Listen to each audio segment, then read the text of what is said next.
ಮತ್ತು south Africa ನಡುವಿನ test ಸರಣಿ ಸ್ಟಾರ್ಟ್ ಆಗಿದೆ. ಮೊದಲ ಪಂದ್ಯ ಕೋಲ್ಕತ್ತಾದ ಈಡನ್ ಗಾರ್ಡನ್ಸ್ನಲ್ಲಿ ನಡೀತಾ ಇದೆ. ಒನ್ಸ್ ಅಗೇನ್ ಈ ಪಂದ್ಯದಲ್ಲೂ ಭಾರತಕ್ಕೆ ಟಾಸ್ ಕೈ ಕೊಡ್ತು. ದಕ್ಷಿಣ ಆಫ್ರಿಕಾ ತಂಡದ ನಾಯಕ ಟೆಂಬಾ ಬೌಮಾ ಟಾಸ್ ಗೆದ್ದು ಫಸ್ಟ್ ಬ್ಯಾಟಿಂಗ್ ಅನ್ನು ಚೂಸ್ ಮಾಡಿಕೊಂಡ್ರು. ಆದರೆ ಟಾಸ್ ಸೋತ್ರೂ ಕೂಡ ಬೌಲಿಂಗ್ನಲ್ಲಿ ಭಾರತದ ಡಾಮಿನೇಷನ್ ಅಂತೂ ಸಖತ್ತಾಗಿದೆ. ಭಾರತ ಮತ್ತು ಸೌತ್ ಆಫ್ರಿಕಾ ನಡುವಿನ ಮ್ಯಾಚ್ ಹೇಗೆ ಸ್ಟಾರ್ಟ್ ಆಗಿದೆ, ಭಾರತದ ಪ್ಲೇಯಿಂಗ್ 11ನಲ್ಲಿ ಇದೆಂತ ಟ್ವಿಸ್ಟ್ ಅನ್ನೋ ಬಗ್ಗೆ ಈ ವಿಡಿಯೋದಲ್ಲಿ ಹೇಳ್ತೇನೆ. ನಾನು ಶಾಂತ. ನೀವು ಸುದ್ದಿಯಾನದ ಸಬ್ಸ್ಕ್ರೈಬರ್ ಆಗೋದಿಕ್ಕೆ ಮರಿಬೇಡಿ. ವಿಶ್ವ ಟೆಸ್ಟ್ ಚಾಂಪಿಯನ್ಶಿಪ್ನ ಹಾಲಿ ಚಾಂಪಿಯನ್ ಆಗಿರುವಂತಹ ದಕ್ಷಿಣ ಆಫ್ರಿಕಾ ಪಡೆ ಭಾರತವನ್ನ ತವರಿನಲ್ಲೇ ಕ್ಲೀನ್ ಸ್ವೀಪ್ ಮಾಡುವಂತ ಟಾರ್ಗೆಟ್ನಲ್ಲೇ ಭಾರತಕ್ಕೆ ಕಾಲಿಟ್ಟಿದ್ರು. ಅಂಡ್ ಟೆಂಬಾ ಬೌಮಾ, ಕೇಶವ್ ಮಹಾರಾಜ್ ಸೇರಿದಂತೆ ಸಾಕಷ್ಟು ಆಟಗಾರರು ಈ ಬಗ್ಗೆ ಓಪನ್ ಸ್ಟೇಟ್ಮೆಂಟ್ ಕೊಟ್ಟಿದ್ರು. ಆದರೆ ಟಾಸ್ ಗೆದ್ದು ಬ್ಯಾಟಿಂಗ್ ಶುರು ಮಾಡಿದಂತ ಹರಿಣ ಪಡೆಗೆ ಭಾರತೀಯ ಬೌಲರ್ಗಳು ಬೆವರಿಳಿಸಿದ್ದಾರೆ. ಫಸ್ಟ್ ಸೆಷನ್ನಲ್ಲೇ ಟಾಪ್ 3 ಬ್ಯಾಟರ್ಗಳ ವಿಕೆಟ್ ಕಿತ್ತು ಬ್ರೇಕ್ ಥ್ರೂ ತಂದುಕೊಟ್ರು. ಅಂಡ್ ಸೆಕೆಂಡ್ ಸೆಷನ್ ಕೂಡ ಸಾಲಿಡ್ ಆಗಿ ಸ್ಟಾರ್ಟ್ ಆಯಿತು. ಬಟ್ ಇಲ್ಲಿ ಪಂದ್ಯಕ್ಕಿಂತ ಜಾಸ್ತಿ ಭಾರತದ ಪ್ಲೇಯಿಂಗ್ 11 ಬಗ್ಗೆ ಚರ್ಚೆ ಆಗ್ತಾ ಇದೆ. ಟೆಸ್ಟ್ ಕ್ರಿಕೆಟ್ ಇತಿಹಾಸದಲ್ಲೇ 6 ಎಡಗೈ ಬ್ಯಾಟರ್ಸ್ ಜೊತೆ ಕಣಕ್ಕಿಳಿದ ಭಾರತ.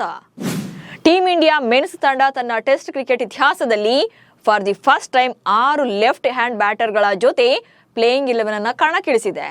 ಯಶಸ್ವಿ ಜೈಸ್ವಾಲ್, ವಾಷಿಂಗ್ಟನ್ ಸುಂದರ್, ರಿಷಬ್ ಪಂತ್, ರವೀಂದ್ರ ಜಡೇಜಾ, ಅಕ್ಷರ್ ಪಟೇಲ್ ಹಾಗೆ ಕುಲ್ದೀಪ್ ಯಾದವ್ ಈ ಪಂದ್ಯದಲ್ಲಿ ಪ್ಲೇಯಿಂಗ್ 11ನಲ್ಲಿ ಅವಕಾಶ ಪಡೆದಿದ್ದಾರೆ.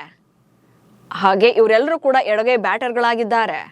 ಭಾರತ ತಂಡ ಟೆಸ್ಟ್ ಕ್ರಿಕೆಟ್ನಲ್ಲಿ ಇದುವರೆಗೆ 596 ಪಂದ್ಯಗಳನ್ನಾಡಿದೆ. ಮ್ಯಾಕ್ಸಿಮಮ್ ಅಂದ್ರೆ 4 ಎಡಗೈ ಬ್ಯಾಟರ್ಗಳಷ್ಟೇ ತಂಡದಲ್ಲಿ ಇರ್ತಾ ಇದ್ರು. ಆದ್ರೆ ಈಗ ಟೀಮ್ ಇಂಡಿಯಾ ಪರ 6 ಜನ ಇಳಿದಿದ್ದಾರೆ. ಸೊ ಇದು ಟೀಮ್ ಇಂಡಿಯಾ ಕ್ರಿಕೆಟ್ ಇತಿಹಾಸದಲ್ಲಿ ಹೊಸ ಮೈಲುಗಲ್ಲಾಗಿದೆ.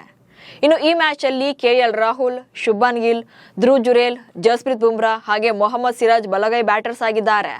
ಇನ್ನು ಈ ಪಂದ್ಯಕ್ಕೆ ಸಾಯಿ ಸುದರ್ಶನ್ ಮತ್ತು ನಿತೀಶ್ ಕುಮಾರ್ ರೆಡ್ಡಿಯನ್ನ ಕೈ ಬಿಡಲಾಗಿದೆ. ಹೀಗೆ ಅಚ್ಚರಿಯ ಟೀಮ್ ಜೊತೆ ಕಣಕ್ಕಿಳಿದ ಭಾರತದ ಪರ ಬುಮ್ರಾ ಮತ್ತು ಕುಲ್ದೀಪ್ ಪವರ್ಫುಲ್ ಬೌಲಿಂಗ್ ದಾಳಿ ನಡೆಸಿದ್ದಾರೆ.